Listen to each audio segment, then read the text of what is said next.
It can be that as the premier, when I go to Joburg, I sleep in a hotel of 5,000 rand a night. 5,000. And we treat that as normal. It's just normal. It's something normal. You sleep for 2 nights, it's 10,000 rand.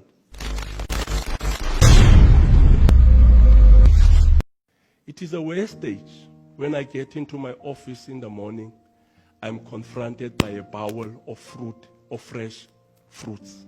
That is a wastage. If I want fresh fruits, I can go and buy them myself. I can go and buy those fruits myself. Nobody should be running around buying fresh fruits. The premier will be in the office.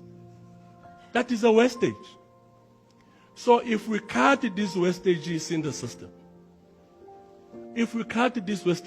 system, we might relatively have enough resources to direct those resources to ensure that we improve the quality of lives of our people. It can be that as the premier, when I go to Joburg, I sleep in a hotel of 5,000 rand a night. 5,000. And we treat that as normal. It's just normal. It's something normal. You sleep for 2 nights, it's 10,000 rand. So we should stop those things. Those things must come to an abrupt end. We are not here for that. We need to avoid the VIP enclosures, holding rooms, bodyguards, and fancy cars that separate us from the people when we are going to meet them. This is a conference resolution. This is what we resolved on. We are informed that when the official vehicle of the Premier or MECs reaches 120 kilometers, they must be changed. That's what I was told when I got here. This is what the ministerial handbook is saying. Your car has reached 120,000 kilos, you need a new car. That's what I was told. Because this car is no longer safe and no roadworthy. But in this very same province, we have ambulances with a mileage of 952,000 kilos that carry sick and vulnerable people to and from health centers. Nobody comes and informs you about that.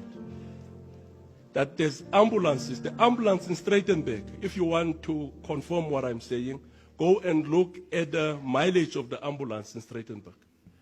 952,000 kilos.